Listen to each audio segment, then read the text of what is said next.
Good afternoon, everyone. Thanks for joining us. Today we have an interesting webinar for you. It's titled 10 Tips for Successful Blockchain Proof of Concepts. And of course, we're Envision Blockchain Solutions. Feel free to visit our website, listed there in the lower right-hand side of the corner. Envision Blockchain Solutions is a Microsoft partner. We're focused in the blockchain space of Microsoft, and of course, pride ourselves on our membership with the Enterprise Ethereum Alliance, and of course, being certified through the Linux Foundation Blockchain for Business, with obviously a specific attention to Hyperledger, Hyperledger Fabric, Iroha, and I guess all of their different ledgers. And our specific focus in business is to help drive blockchain adoption within the enterprise corporate community through their organizational transformation initiatives. Just moving forward, obviously just a quick plug. Just wanted to point out some of our services. Envision Blockchain offers an array of services, beginning with our immersion labs, which is about a half-day course that specifically revolves around the cool aha moment and having different organizations and their selected members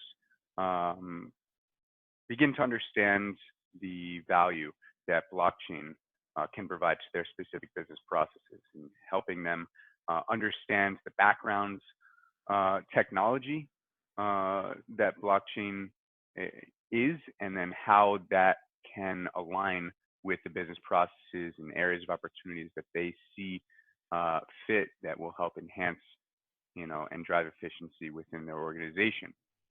Of course, the blockchain use case workshop is going to be the specific program that will help identify those specific areas of opportunities. And then occasionally, once we identify this specific use case, every now and again, depending on your vertical, will depend on what sort of technologies may be involved, whether that's some sort of integration with ERP systems, potentially some IoT solution deployments, some IoT integrations alongside that, and of course some reporting, which kind of highlights all of the above services that we've tailored for these corporate organizations to begin leveraging. And of course, in the event that your organization had any specific interests revolving around education and training, we of course offer both on-site and virtual training classes to meet your needs on any specific topic revolving around enterprise blockchain. So let's move forward. Let's get down into what we're doing here today and try to begin understanding the value of blockchain. And the bottom line is we're not interested in spending a ton of time with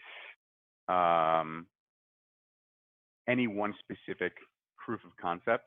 We're really interested in developing that use case, developing a quick POC, and I guess failing fast within that POC. We want to spend as little time as possible and spend as little money as possible between your resources, both financial and human resources, in any one specific area prior to us having the right amount of information and being able to move forward with the correct agenda.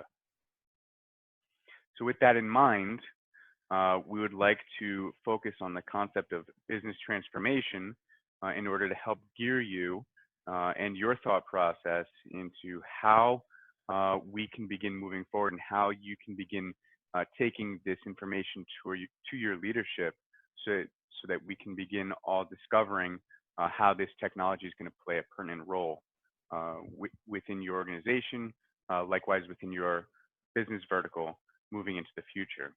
So just a little quick homework. If we take a look at some historical information, we see that in 1965, the average tenure of companies on the S&P 500 was 33 years. And that by 1990, that tenure is now 20 years. So a pretty significant, reduction in the tenureship of the S&P 500. And in 2026, they forecast it to shrink to 14. years, which is very significant if you really think about the amount of time companies are now spending within the S&P 500 and the percentage at which they, they're forecasted to drop their tenureship is a pretty big deal. And there's a lot of discussion in the industry revolving around that specific defense, pointing out that there's in between the 90s and early 2000s, I guess even currently, that there has been a lot of mergers and acquisitions that have, of course, played a pertinent role in this specific reduction in tenure. But to our point, what we'd like to specifically point out is that there's been a drastic change and revolution with regard to the amount of technology that's coming in to the business world, and its adoption to these enterprise organizations is a major area of focus, right? We want to constantly maintain with the times in order to stay ahead of our competition. So how can you endure the long term is the question. How do you reinvent yourself? And the next couple of points here, the next couple of slides kind of show some of the organizations that we specifically wanted to point out from an array of verticals, beginning with National Geographic, and how their mindset and how their approach to their adoption of this specific technology has brought them into the future, remaining an industry leader. As we all know, National Geographic is a magazine company, and they're focused in science specific to the to Earth and different animals and nature in general. Began with print, typical magazines, newspapers, different content that revolves around the subject matter that we had just mentioned. And in order to continue to attract the generations to come, they needed to, of course, think about what the future generations were going to be interested in order to continue to capture them. And of course, continuously look to invest or co-invest, such as this program that they've been co-investing with Microsoft, called the National Geographic Forum Artificial Intelligence for Earth Innovation Grant Partnership, where they've been obviously co-investing in this specific partnership in grant for people to learn more about science and discover more experiences in that realm and how AI plays a specific role in that. And I believe that, and I'm sure that they believe that this specific way of thinking and their approach into developing new technology and utilizing new technology, moving from print to digital, is going to continuously capture the minds of the generations to come and keep people enthused as readers. Of course, Netflix was a major example. We all remember Blockbuster and the great nights going to the great Friday nights going to Blockbuster and renting a movie is a great part of everybody's past. But today we seem to be able to stream all of that specific interest right from our couch. But it didn't start that way. If you can recall, Netflix actually began with a specific interest in renting movies or renting DVDs and having them mailed to you. And I'm sure at that specific time, and their specific market share was of course not dominant, but it was beginning to raise a flag, and perhaps Blockbuster might have been laughing at them at that point in time, saying, hey, who really wants to line up their DVDs or their movie interests 5 days beforehand and wait for that DVD to get to my house or to your house, when you can just go to Blockbuster and they have all the popcorn right there, and they have all of the movies that you could possibly want, and even a person that you could reference.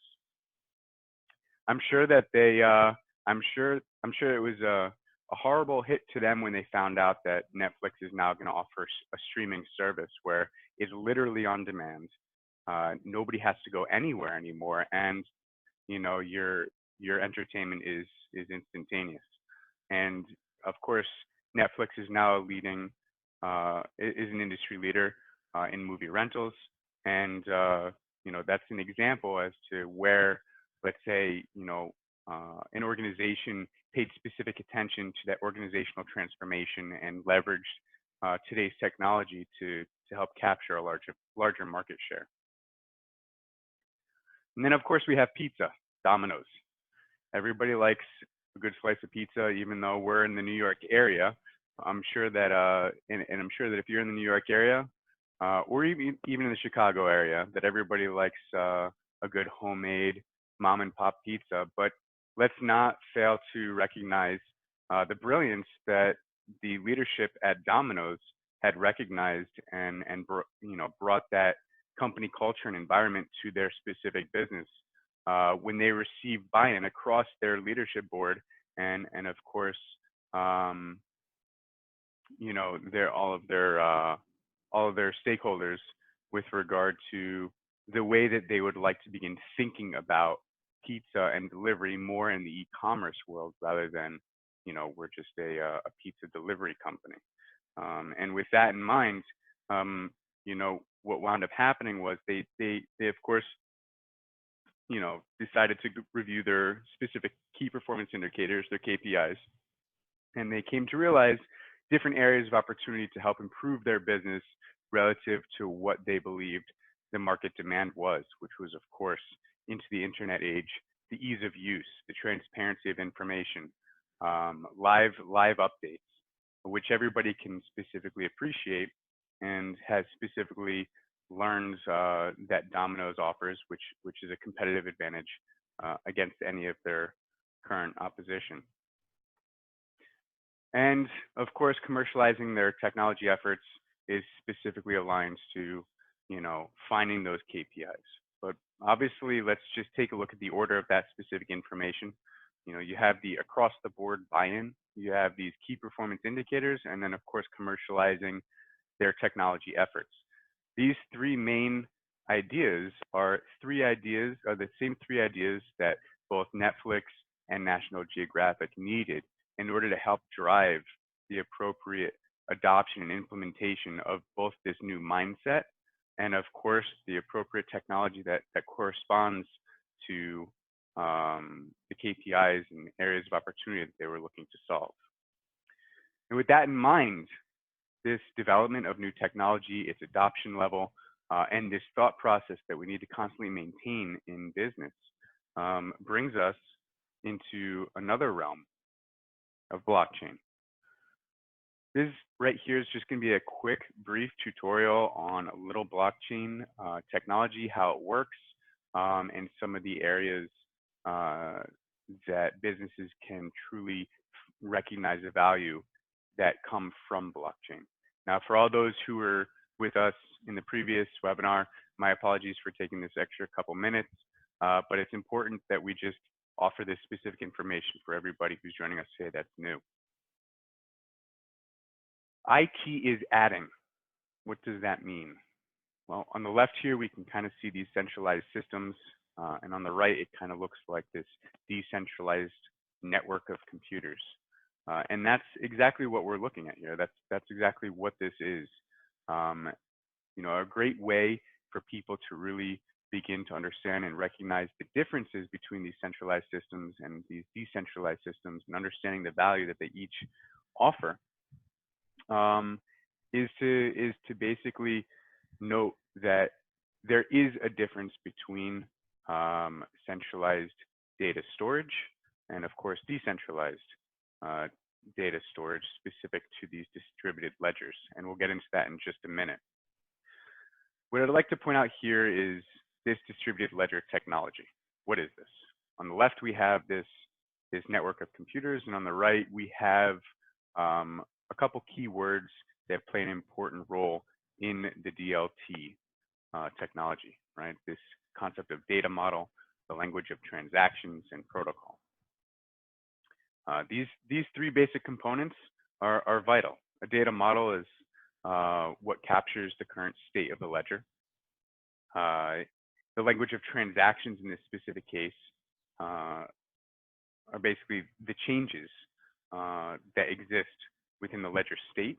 And of course, the protocol is what's used to build consensus among all the participants around which transactions will be accepted and in what order by the ledger. And we'll talk a little bit more about consensus in just a little bit once we get into that area. But these three main topics are primary means of focus when it comes to discussing DLTs. So just bear with me and keep this concept in mind. And moving forward, we're going to talk a little bit about transactions, metadata, timestamp, block reference, things like this. So what you're looking at here in this automation is literally these blocks that are forming in conjunction with one another. On the top of each block, you'll see that it says transaction, and then of course underneath it'll say metadata, and beneath that timestamp, block reference. Now this is the physical makeup, the components of what the blockchain is comprised of. Right? We have a specific transaction that contains specific metadata, and every single transaction is individually timestamped, and then every single block needs to be referenced. So for example, in the event that you have a specific transaction, within that transaction, you're recording something. If you're saving a file, if you're interested in, saving any sort of information, which can, ultimately, with the use of smart contracts, allow for some automation that the network would govern, that would be all possible. And one of the key benefits here is that every single transaction is, of course, timestamped, and the block reference helps the computer nodes or the network, reference this specific transaction in the future. One of the core and key components to blockchain, and of course, its main strategic advantage is the fact that it is immutable. That the information or the transactions that are being recorded are immutable, meaning they can't be changed. Is it possible? In theory, anything is possible, but in reality, the likelihood of a transaction being changed would be highly unlikely. So say for example, you had a timestamp of information, of a transactional information that happened today, versus you want to change a transaction that happened 3 months ago. You would need to theoretically go back 3 months and change all of the transactions that have led up to today in order to make that happen. So it seems like it's almost an impossibility, but I can't say that it's impossible. The bottom line is that it's highly unlikely and that we can call it immutable. And because this system is decentralized, everybody has a copy of this specific ledger. So as information and as transactions happen, once consensus is made and that transaction is then written to the distributed ledger, all participants of the network then receive a copy.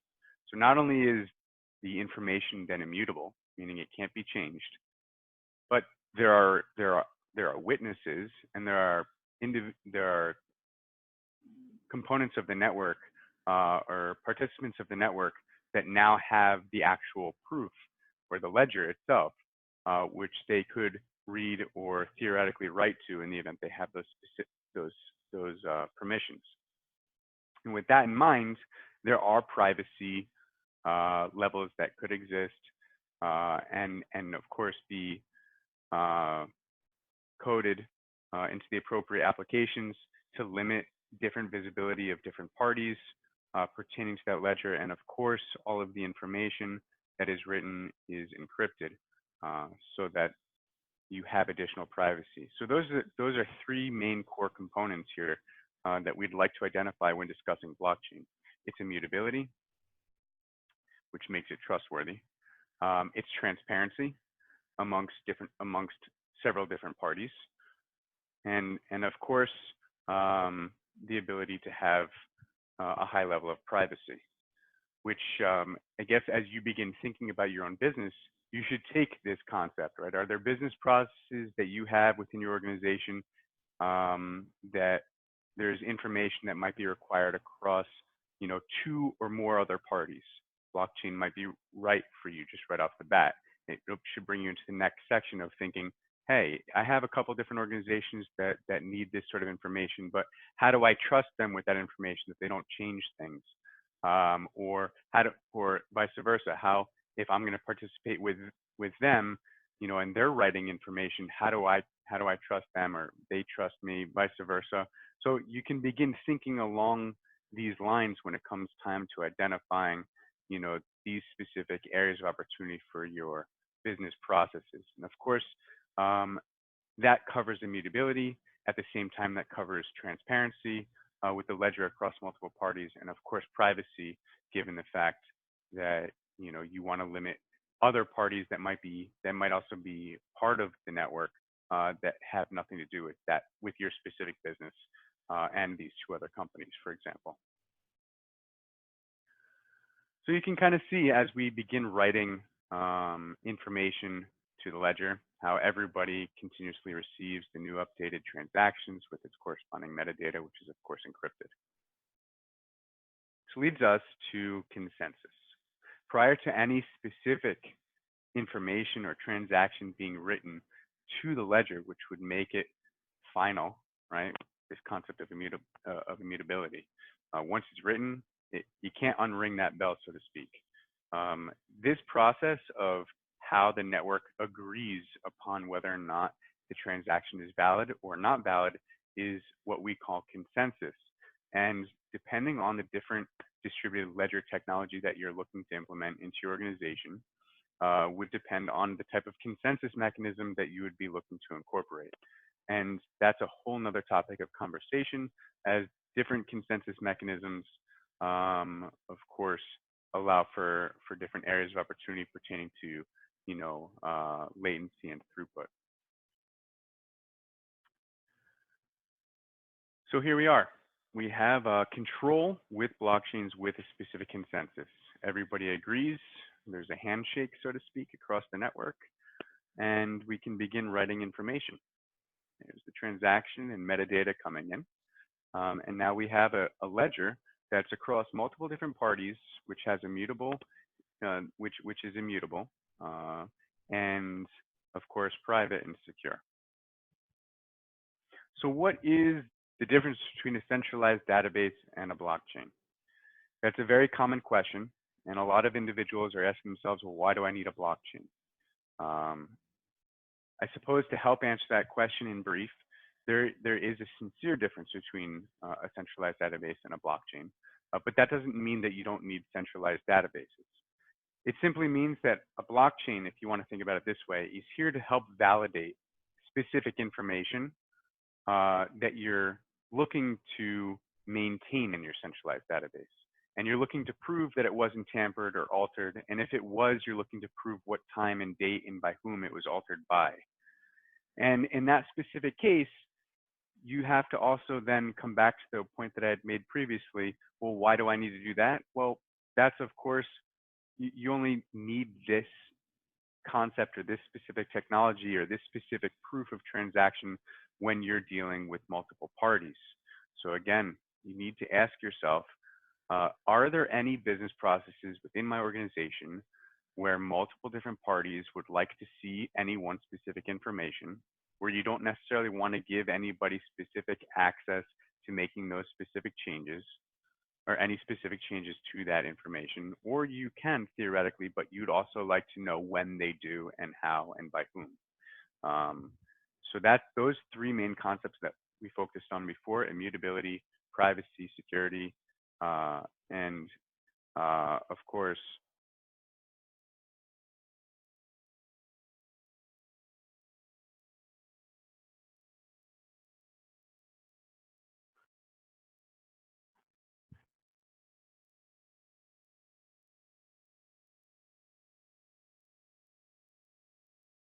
immutability, privacy, security, and of course, transparency amongst multiple parties are the three main components that, when beginning to think along the lines of blockchain and how to implement that into any business process, are the areas that you should specifically focus on and ask yourself.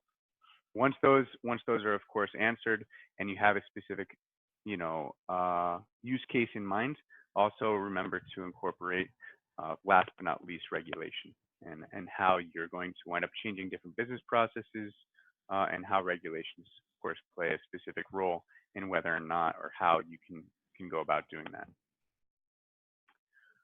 So again, centralized databases and blockchains and how they work with one another is a whole nother area of, and a whole nother topic that we can dive deeper into at a later time.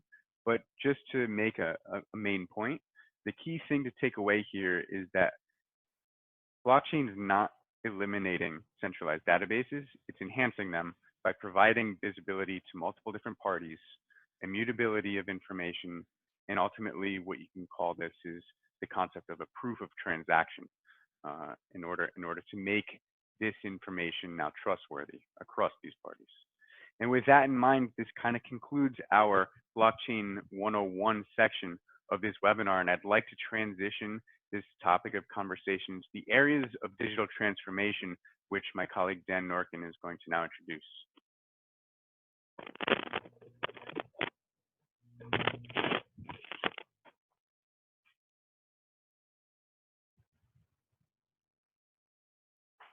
All right, well, thank you so much, Jason. Yeah, so areas of digital transformation.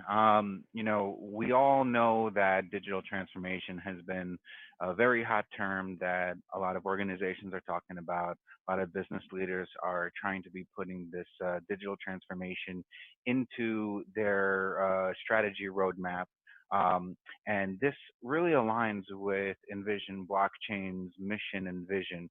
We believe that there's a lot of organizational transformation which is happening right now, and we believe that the catalyst for this, the driver to bring that into the next level, is going to be through blockchain and IoT technology. So let's just break down areas of digital transformation for right now, and this is going to lead into our 10 successful tips for the proof of concept, because we have to understand where does blockchain actually fit when we talk about this from a strategic perspective. So we can talk about areas of digital transformation in 3 key areas. For example, business strategy is one, operations and value chain could be another one, and customer engagement is a third. So for example, when we talk about business strategy, what we're talking about is establishing the difference between you and your competitor. What is it which is going to give your business that defining edge over the competition?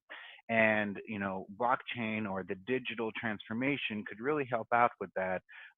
For example, in the in the example of Netflix, the competitive advantage was you don't need to go and rent. You can go and stream, right? Netflix and chill. You could just sit on your couch and you could stream Netflix right from there with all the titles that they have to offer. So with regards to blockchain, will you provide a more secure channel than some of your competitors? Will you be able to provide more transparency to than the rest of your competitors, so on and so forth? So when we're talking about business strategy, this is what we mean. When we're talking about operations and value chain, we want to be able to improve the collaboration and increase the visibility between all of our suppliers and all of our partners. Remember, Jason earlier was talking about that one of the key areas when we're going to think about should we move forward with blockchain or not, one of the deciding factors is, do we have multiple participants within our business network? And we're going to discuss that some of the next slides.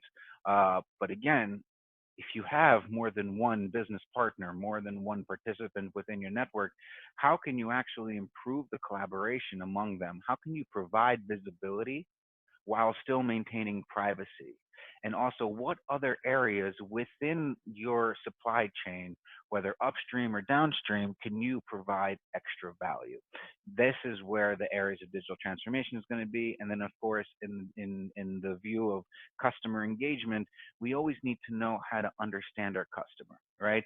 We need to be able to understand our customer completely. We need to know their histories. We need to know their communication preferences.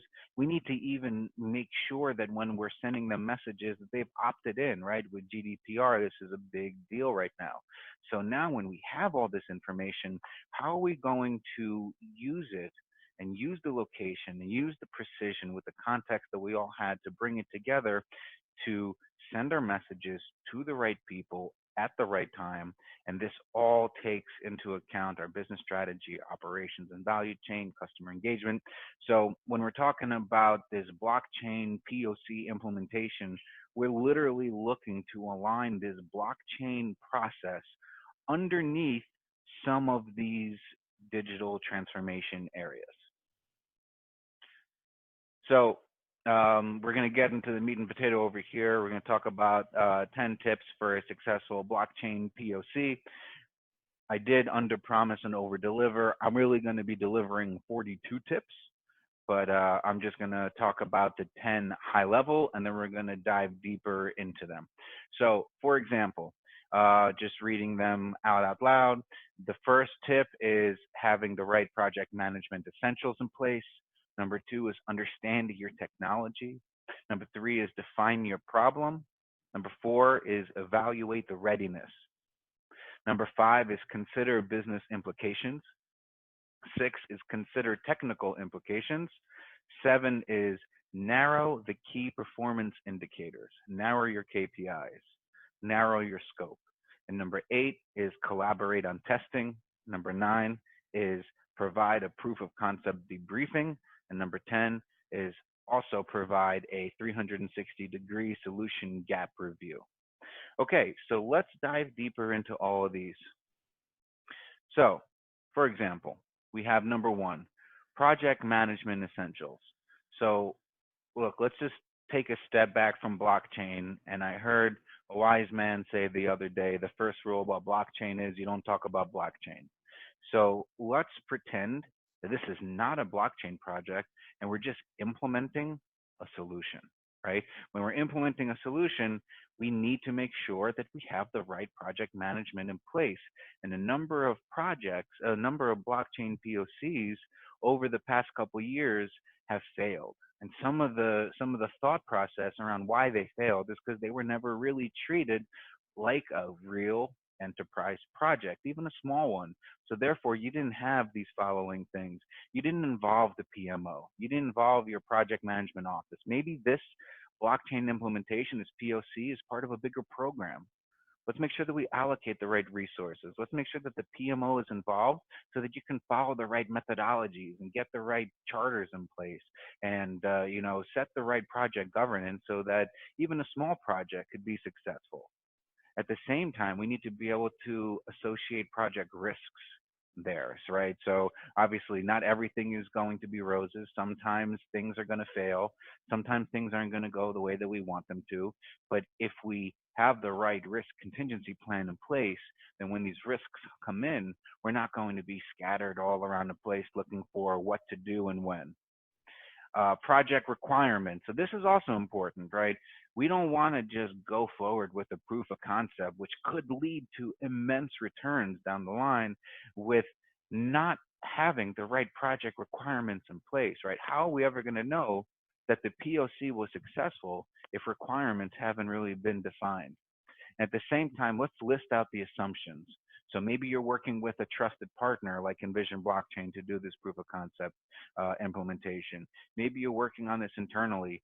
List out your assumptions. List out what you know about your environment, what you know about your projects, what you know about your resources, about your availability, so on and so forth. This is very important. If it's not written, we're not going to keep this in mind.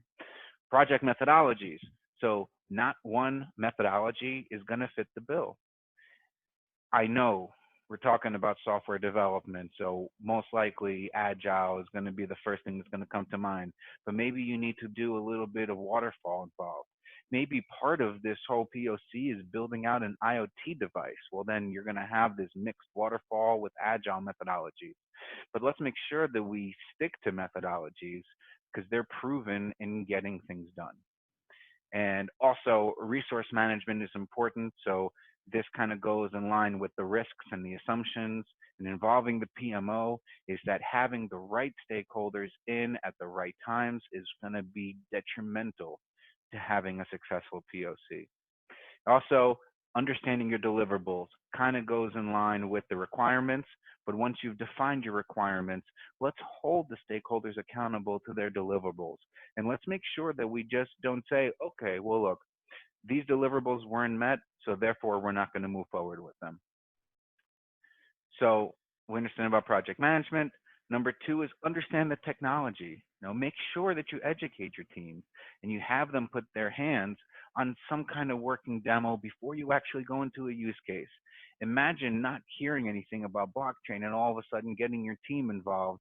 You have a meeting, you're spending money, you have, you count the salaries in the room, and no one knows what blockchain is. No one understands what this technology will do for them. So therefore, how are we going to come up with the right plan? We can even have the right vendors and partners in place, but if no one does any sort of education around what this is, then how are we going to be able to understand? And some of these points are going to clearly define. For example, you should be able to understand the difference between public and private blockchains. You should be able to understand the immutability of data. For example, some of the things that Jason was talking about earlier in his presentation on the immutability and the unlikelihood of some of this data being changed. Smart contracts. So there is more than one way to create a smart contract, and a smart contract is basically a codified contract. It is a business process that an organization follows that's kind of, deciphered into code, and that's what makes your blockchain run. There's more than one consensus algorithm out there. Consensus algorithm, again, just relating back to the blockchain 101 that Jason was talking about, consensus algorithms help all the nodes in the participating network understand and validate the transaction is true so that you have this immutability of the data. And then, of course, put your hands on demos. Get your hands on something that actually works so that you can drive this aha moment. And like we mentioned in the very beginning, that we have this blockchain immersion lab, which if you go to the Azure Marketplace and you search Envision Blockchain or you search Immersion Lab, you'll be able to find it. It is our complimentary half-day workshop where we literally go through this blockchain 101 in more in depth than what we went in this webinar. We have demos for you to put your hands on. We'll explain smart contracts and consensus algorithms so that you can see something that already works, that has already been invested in, so that you can drive your own aha moments. Okay, so once we understand the project management is important, once we understand that the technology behind it, okay, now what we need to do is we need to define the problem. We need to understand what exactly is the issue, where are the inefficiencies, or where are the areas of opportunity to help with either, the areas of the digital transformation that I mentioned earlier. So obviously, by providing clarity regarding your efficiency opportunities, you're really going to be able to get the most amount of value from your proof of concept, which should theoretically move forward into the pilot and the full-scale production. So what are some of the key determining factors? And just note that I'm only listing a few of them. When we typically do this use case assessment, and you could also find the service offering in the Azure Marketplace, where you can reach out to us after this presentation, or you can go onto our website. We typically go through 14 different points to discuss and to define what the problem is, what the business implications are, technical implications, so on and so forth. But I'm just going to give you a few just to kind of get your juices flowing over here. So number one, of course, understand your network. You may only want one organization to be part of initial proof of concept, but you are going to benefit when you start to have these trust, the varying degrees of trust among all the multiple organizations and the agencies that you work with. Again, this is going to lead to a longer term case for your blockchain implementation. We need to discuss our data sources. Where are the data coming from? Is it coming from an IoT device? Is it coming from is it coming from a database of an ERP solution? Is it coming from some other source? Is it coming from the end user? Where are the data sources coming from? And what are the most important aspects of the data that we're looking to validate as true? We need to also map out our processes. So without understanding our process, it's hard to define the problem. So we always like to incorporate tools like PowerPoint and Visio and other business performance tools, business process tools, so that we can understand exactly what these processes are. Because chances are, like I mentioned before with smart contracts, is you can take this process and you can codify that into a smart contract, so that these business processes then get automated, and that kind of helps define some of the lack of automation issues that may currently exist. Um, so with laying out the value streams, it's important to understand, where are your core competencies? Where are you looking to add value to your current business processes? Again, by incorporating, for example, a new application that provides a more secure, way to interact, you may be able to generate a new business mm, a new business revenue stream that you didn't even realize before, and you're increasing security. So, this is important during this definition of a problem, that we go ahead and we lay out all the different value streams possible. And then, of course, at the end of this entire session, you should be able to answer the question if you need blockchain or not. Obviously, that there's different tools. For example, if you go into our website and you take a look at some of our digital downloads, you'll see that there's this value checklist. So there's some easy tools out there that you can pass among yourself. It'll basically tell you, if you answer yes to any of these blockchain values, then you're a good candidate for that. But until we actually start peeling the layers of the onion back, it's hard to really understand, because everyone's process is a little bit different. But you should be able to answer the question, is blockchain needed? And if blockchain is needed, then you're already on the right step for a successful proof of concept.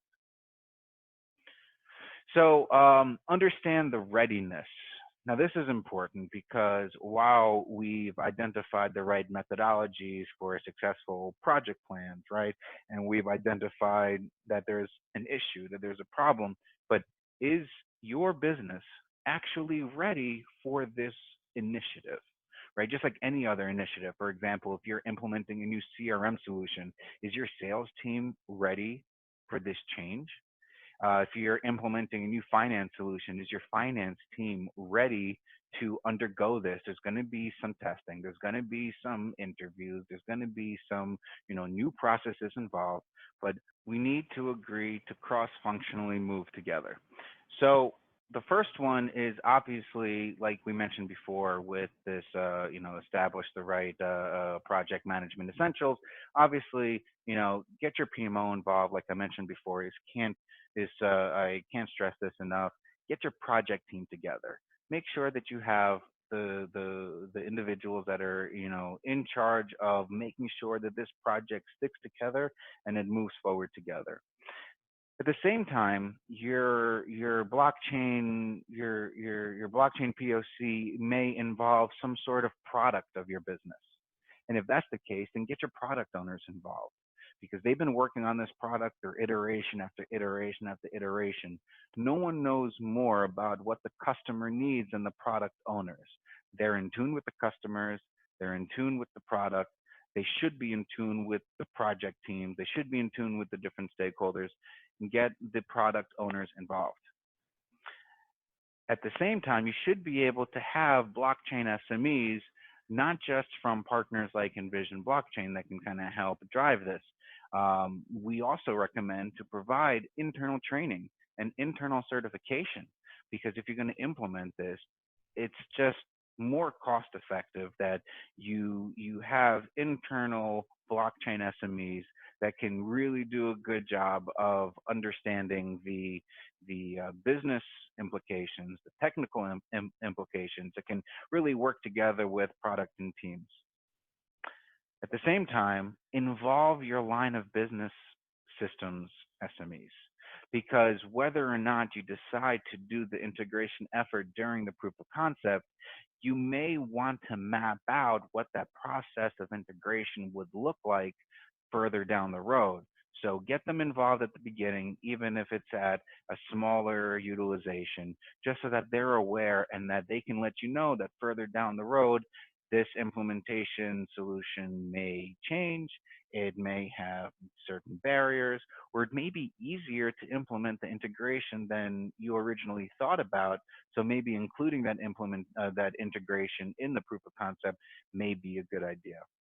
And this kind of goes the same line. So not only have an SME involved, but also start to take a look at the different systems that you may want to integrate. So start to map out what are the business and IT systems involved, whether they're reporting solutions or whether they're actual line of business applications. So of course, we always have this push and pull between business and IT, but let's just talk about business implications for a second. So gather your business stakeholders involved. This is a really, really, really important piece, because obviously the business is really concerned on ROI, while the IT is concerned on making sure that it's enterprise scalable and enterprise ready. So from the business side, you're going to want to map out the benefits versus the platform cloud costs. Now, this is why understanding the public blockchains versus the private blockchains, I mean, this is going to be some of your costs involved, your training costs involved. Whether or not you're going to host these blockchain networks on Microsoft Azure, for example, is another cost consideration. But at the same time, you're going to want to map out and do this nice business case on the benefits as well. How much added value is it going to be able to bring in? How much cost reduction are you going to be able to save? Some early blockchain POCs have shown, in certain areas as much as 85% savings on certain applications. So again, there's a lot of cost associated and there's a lot of benefits associated at the same time. So understanding your chain data requirements. So there's certain information that could be stored on the blockchain, and there's certain data that can be stored off the blockchain. And if you're going to be, building in your Power BI reports or Tableau reports, what executives like to see, you're going to want to understand your data requirements. So this is another key consideration when moving forward with your POC. And at the same time, the user experience, the blockchain is just one little piece. Like Jason mentioned earlier, IT is just adding blockchain. You're not replacing things, right? You're not completely, tossing all of your systems aside and moving forward with some kind of, alien software.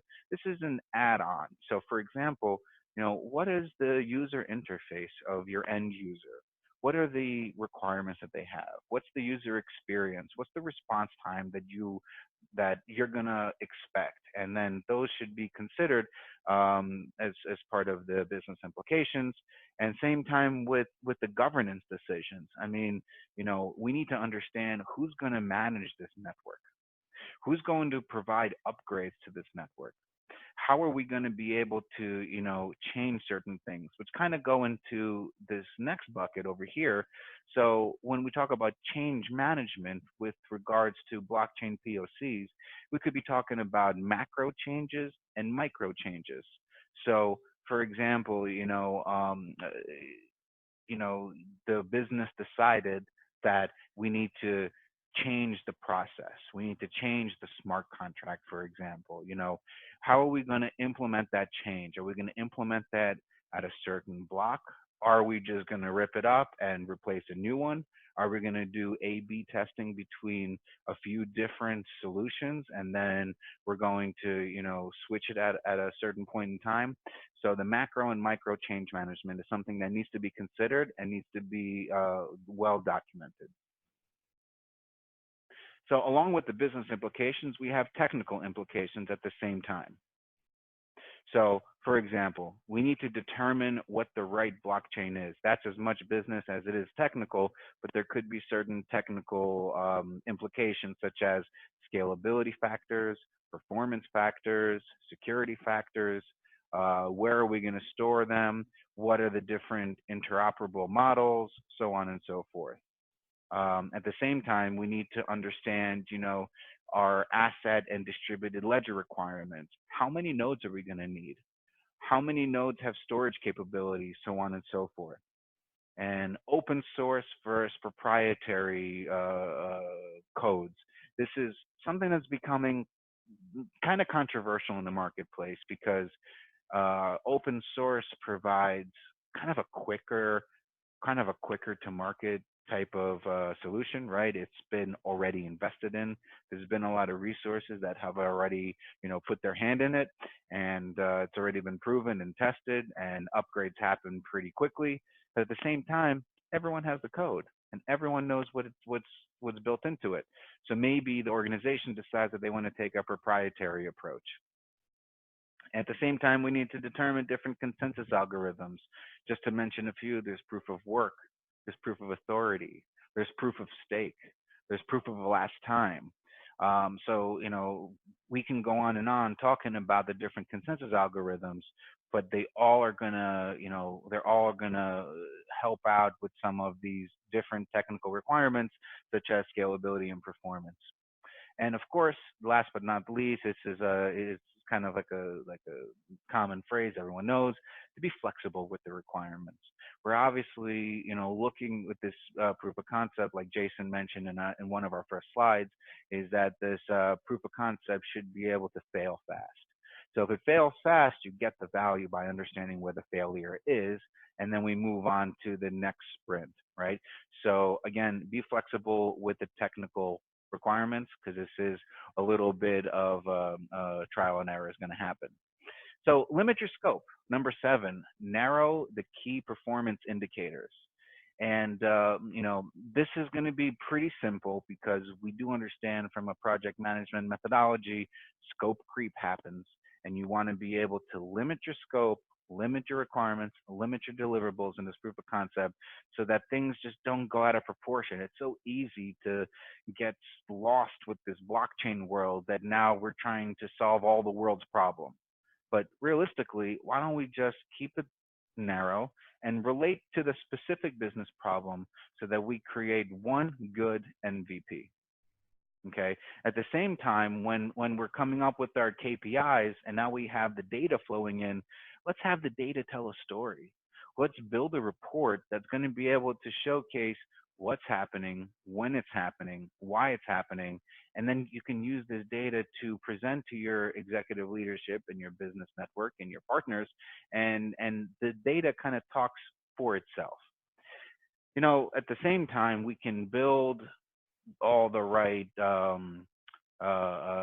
data structures, and we can have the right data analytics in place, but we need to have the right communication plan. Who's going to get what report, right? Audience-based report is a very popular term. So when are they going to get the reports? How is it going to be communicated? Are we going to have, weekly meetings, status meetings? Are we going to post the reports and the status reports in an intranet where everyone could see, for example, in a SharePoint site, or are we going to be a little bit more discreet about it? So establish a communication plan. Assign the ownership to the KPIs. Have ownership happen. Have people take accountability for what data comes in and what data comes out. This is really important, right? The data integrity. And then at the same time, involve your key stakeholders in this KPIs. Let them understand from a top-down approach, what are the KPIs that they need for this to be considered a successful blockchain proof of concept. Now, I understand sometimes, top-down doesn't really resonate with the bottom-up approach, but look, if we're trying to push this POC, it obviously has to come from the top, right? We need to get the top involved so that they feel that this is moving their business into the right space. Okay, we're almost there. We're at number 8. Collaborate on testing. We do recommend to test together.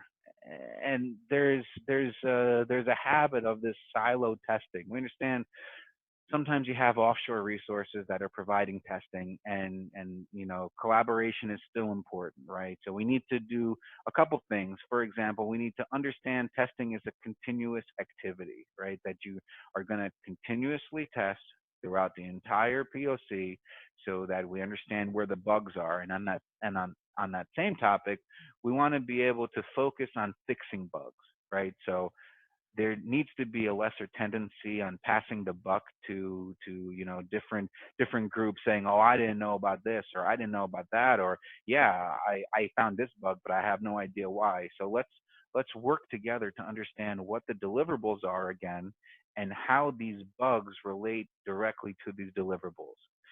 It's extremely important to say, well, it's not my fault, because this is all a big team effort. And this is why we recommend to try pair testing. We understand that people work virtually, but try to schedule times together where it could work. Look, I mean, sometimes we're located in the New York City area. We have to get on a 12 a.m. call because some of our business partners are located out in Asia, and that's just what it is to work in a global economy, right? So make the time to work together, because even if you spend 10 or 15 minutes on a call, it'll still help out, because now the business and IT side, or the dev side from one side and the testing side, will be able to see each other actually test it out. Maybe the tester tested out something that wasn't even meant to be tested. And then everyone's wasting time, everyone's wasting the resources. So this is why we're saying include business and IT, and at the same time, empower ideas, right? Just because you're a tester doesn't mean that you can't make a suggestion. Just because you're not involved in the testing process doesn't mean that you can't suggest on how to test it, right? Testers are only going to test based on a certain scenario. And if they can't reproduce the bug or the issue, then they're going to say that it passed. Maybe you have to, from a development perspective, from a project management perspective, from a key stakeholder perspective, give a couple scenarios and say, hey, try testing this or try testing that. So we're going to combine 9 and 10 together on the same slide, because we're really finalizing the proof of concept with 9 and 10. 9 and 10 could be combined into the same document, but let's just assume that they're not, and they're at different, different presentations, if you will, right? Because the proof of concept debrief really is to the project team, really is part of this project team, so that you can, say how things went in the proof of concept, from the beginning to the requirements gathering, to the development, for the different sprints, for the tasks that were achieved, the different testing, so on and so forth. Let's provide a clear and concise debriefing on what happened. But number 10 is a little bit different. Number 10, we're talking about something that could be presented to the executive teams or to the business partners, because we need to understand the 360 solution gap review. The solution gap review talks about what did we miss going back, right? 360, we're looking back and we're looking to see, well, this proof of concept should not move to the pilot phase or should not move to production because it missed these particular things, right? We're literally labeling what the gap was. But at the same time, since we're doing a 360, we also want to be forward thinking. So we're saying, okay, well, look, it did its job as an MVP1. It did its job as a proof of concept. It showcased the value. It showcased a couple of these KPIs that we're trying to showcase. Now, if we were to move forward, here's what's missing from the proof of concept to get it to that next level. Let's not fool ourselves in thinking that the proof of concept is ready for prime time, right? It's like saying someone that just played football in middle school is now going to high school. They did a good job in high school. They're ready for the NFL. Sometimes that happens, but more times than not, you're going to need to put that time into college ball, really put that practice in 1 year, 2 year, 3 year, 4 years, however long, until you're ready for that draft. So that's what we mean by 360 solution gap review. And if you take a look at this next slide over here, we take a look at the proof of concept project plan. This just, it's just kind of taking a look at project management methodologies. Again, we use Microsoft Project here, showcasing the different plan. Yeah, this is a waterfallish looking like plan, but again, we need to come in with the plan, and certain parts of this could be agile. For example, the implementation. This is a little bit of water scrum fall, if you will. And again, we're highlighting the building blocks because this is our project plan for the building block. So this offer expires December 31st, 2018. We're offering a free 14-day building blocks program. So give us a call. You can schedule a meeting. You can see right on there. It's bit.ly/book-my-meeting, or you can email us at info@envisionblockchain.com, or go to our website, www.envisionblockchain.com. Or you can even go to the Azure Marketplace. We have a couple solutions out there, not this building blocks program, however. So this building blocks program will literally have us work with you. We have a 14-day project plan that we just shared in the previous slide that'll get you started. We will help you understand what the technology is. We'll do that blockchain immersion lab. We'll do an accelerated version of a use case assessment. We'll narrow down your scope to a specific use case, and we'll get you started on a blockchain program. So reach out to us so we can kind of explain a little bit more in depth what this all means. So if you decide not to do that, there's some other options that we can have that we can help you out with. For example, you can give us a call, schedule a demo with us so that we can showcase different applications that we have that are running on blockchain and DLT technology. We have a complimentary blockchain value assessment. Again, if you go to the Azure Marketplace, that's one of the offers that we have there, is a complimentary blockchain value assessment. It's our use case accelerator. The Immersion Blockchain Labs is what we're talking about. It's a half-day workshop where we are going through Blockchain 101, and we're explaining what Microsoft Azure is doing in the blockchain space. We'll have you put your hands on our Azure environment. We'll help you, show you how the blockchain workbench works. We'll do some reporting from there. We'll showcase how Power BI interacts with this with the blockchain workbench, and how you could see some of the on-chain and off-chain data. The blockchain use case workshops is this 14-point assessment that we were going through earlier. And obviously the blockchain solution deployment would be some of this next phases afterwards, but this is actually taking this understanding of this technology you have, taking some of the aha moments you have from the demos, taking your use case workshop and your narrow scope, and then actually building out a solution.